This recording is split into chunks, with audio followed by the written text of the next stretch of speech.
Welcome to another Founder Wisdom podcast, guys. It's been a while. It's been 10 days. I've been doing an ultra race in the past couple of weeks. And you might notice it in my voice. I'm a bit sick, so try to speak louder today. We have John Fitch with us. He's into spaceships for sure.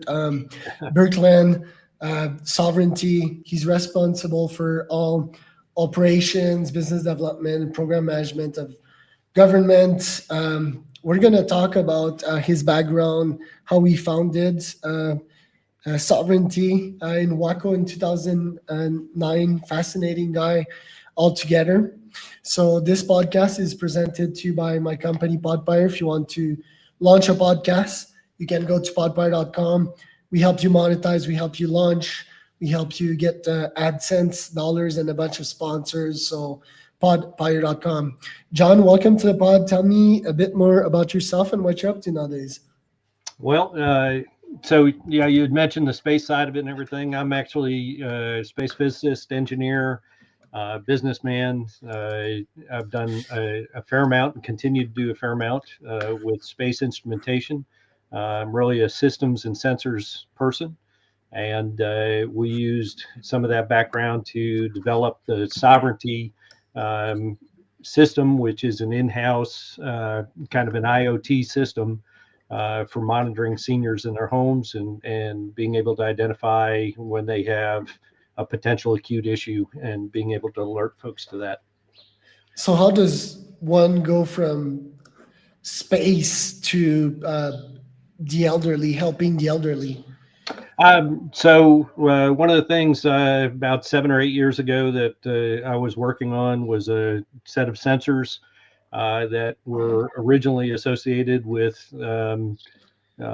deployed soldiers, dismounted soldiers from, and that aspect we were developing sensors. I looked at how we could do some low cost sensors associated with that.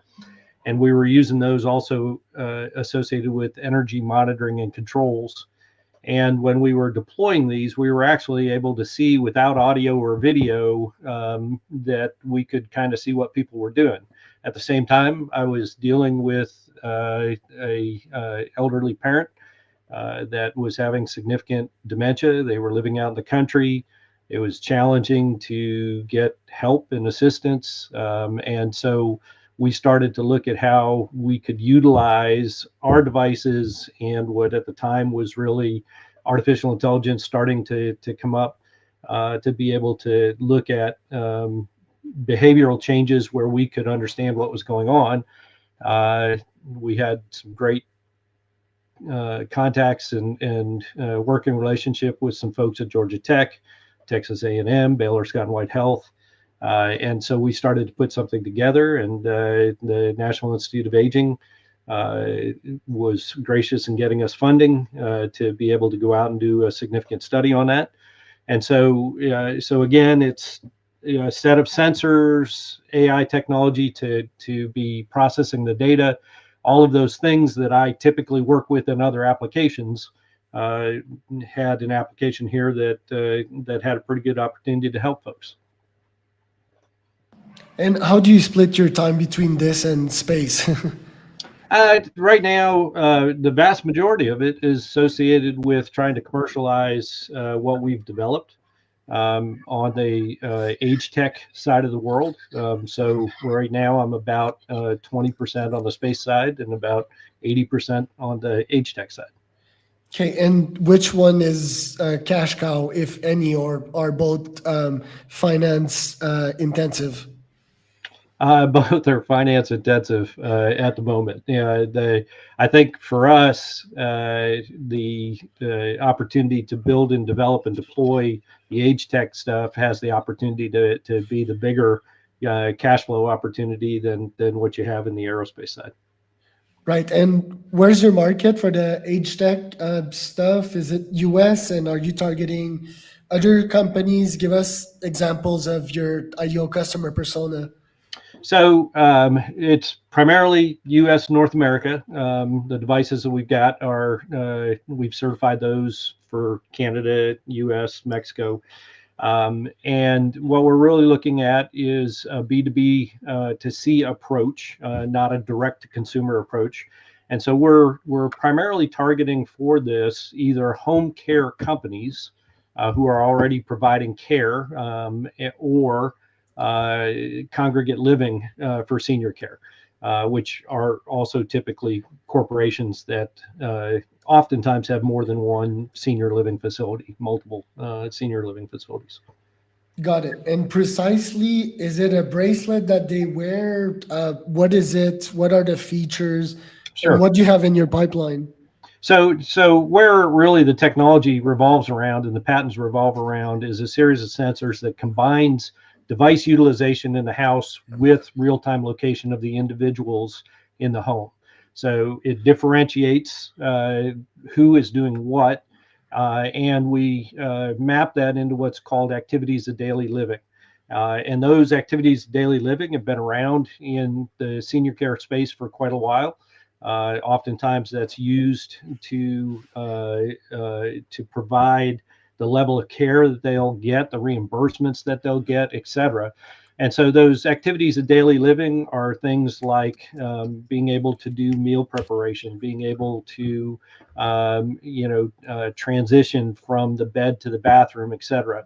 And so our sensors are able to see the activity, to map it into an activity for an individual, to see how much assistance they're given from a caregiver, if any, and then to be able to look at their actual pattern of behavior and then find changes from that. So the way we like to look at it is, I don't know if you remember the Super Bowl commercials that Snickers had put on with Betty White and Danny DeVito and such. And basically the people were not themselves when they were hungry. And so they give them a Yeah, Snickers bar and they turn back into themselves. And so that's kind of, when you're sick, that's kind of what happens here, is that, you don't get out of bed at the same time. You might use the restroom more. You might not eat as much or eat more. Your mobility slows down, your sleep habits change, et cetera. And so we're picking up on all of those things and being able to identify a rising risk in an acute situation. Okay, so just movement tracker slash GPS slash gyroscope, or None also of the some above. heartbeat? None of the above. No? We're utilizing, our sensors that are on the devices. So, for example, there's a sensor that goes in the toilet tank that's seeing when the toilet is being utilized. Okay. That has a real-time location component to it. That is a radio frequency ID, basically, that's picking up on a tag. It might be on the individual, it might be on the walker, the wheelchair, the cane that's associated with that individual. The Got it. caregiver has a tag on them. And so think of it like an air tag. It's not, Yeah. but think of it like an air tag, and being able to triangulate that as they're going in and out of rooms and et cetera. Okay, so a bunch of sensors, quote unquote, if you want, and an AI that's making sense out of all of that data. Correct. Okay, Yep. and the AI, you said you were sort of early in the game. Um, when did you first started tinkering and playing with AI, and what changes have you noticed in the last couple of years? And are you utilizing current algorithms, or are you still utilizing your own LLMs? So we're using our own. We probably started in this application in about 2017, 2016, maybe. And so there are a whole host of machine learning that's looking at the individual's pattern of behavior. And then we have a whole host of anomaly detection algorithms that we've developed as well. Things like ChatGPT, those types of language models. Those are not really doing the types of calculations that we're attempting. And so we've got our own models that we have developed associated with those. Okay. And when have you started that age tech company, and what are the signs of growth, and what are your goals for this year and the next couple of years? So we actually stood up the Sovrinti as a spin-out company from the parent company Birkeland in 2021, late 2021.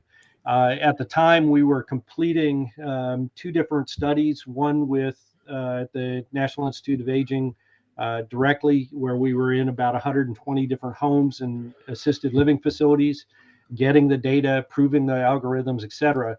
And then we have done a follow-on study as well, both of which ended in 2023, at December 2023. With Johns Hopkins on the AI portion for the predictive analytics portion of that. And so we've really started the commercialization in earnest here in 2024. We're fundraising. We are working with different care companies, different senior living groups, et cetera.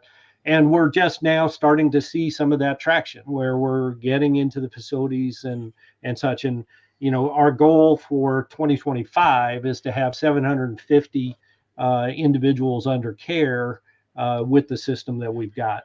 So far, we've done about 150 previously, and we'd like in 2025 to be able to get to that 150.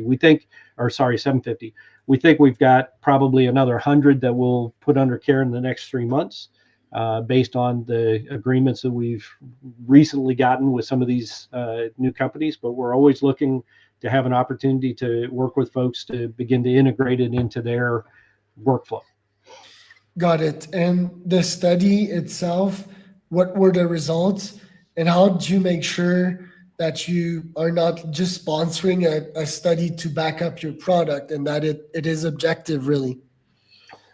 So both of these programs, well, actually the one program with the NIA was under a Small Business Innovative Research Program. And with that, we were partnered with different universities and we're putting the results into peer-reviewed journals, Gerontological Society of America, for example, and such like that. And so we're working with individuals that are doing that type of peer review associated with the activity, and we're presenting the results in such a way that others can take a look at that as well from an objective perspective. We have a couple of papers that have been presented already. We've got one that's coming out with the Johns Hopkins group, possibly this fall, might be early spring. It's already been submitted, but it's showing the different results from those studies, and that's the process that we go through to show that that's an objective perspective on that. Who are you competing against, and what's your unique selling proposition? So there's a number of companies that are out there that have different ways that they're getting data. An awful lot of them are using just kind of a motion sensor based system. There's some challenges with that in terms of getting individual activities versus what we get, which is a directly attributable activity to an individual. And so the big differentiator are really 2 things. One, our sensors, the way we do it, which is that we're monitoring the device utilization. We've got sensors on the hot water, on the shower, bath or shower, on the toilet, on the refrigerator, on the stove, et cetera, utensil drawers. So we're getting that type of information that's very, very different than just being in a location for a duration. We get that location for a duration from our sensor activity as well, but we've got a lot more that's going on behind. The second differentiator is our algorithms that we've developed, and the fact that we have had an independent, as part of our study, we did an independent assessment on what was the standard of care. In our case, it was called the ADCS-ADL 23 measurement. And so every month we surveyed the caregivers and got that care model to check against. So we were looking at our results versus their results. And those are the types of things that we've presented in some of these papers, is showing that type of correlation, that we're getting the same result as they get. And that's been a standard of care that's gone back till the 70s. We get a lot more, but the one independent measurement that we did as part of the study, we get that as well. Who's part of the team? How big is the team? So the team right now is about 7 individuals. We were as high as 25 while we were doing most of the study. We had the different universities and such connected in there as well. So the folks that we've got, for example, we've got an individual who's a PhD in machine learning and artificial intelligence. We've got a large data individual for doing all the database work and a lot of the database queries and such like that. We've got an individual that's working on the UI side of it. We've got electrical engineers that are doing some of the sensor and firmware, because a lot of what we do is on the individual sensor software itself. And then I kind of am the overall architect, for lack of a better word, of how this all ticks and ties together. And I do some of the technical work myself in that. Then we've got marketing individuals that are assisting in some of the marketing as we begin to transition this into commercialization. Right. And what's the TAM of the opportunity in the age tech market, let's say in North America? So on the TAM, I'm going to go look at a slide that I've got here that has that on there, because these are monster markets that are associated with that. Let's see. Sorry about that. Here we go. So in the home care market, really, it's about a $92 billion a year market in the U.S.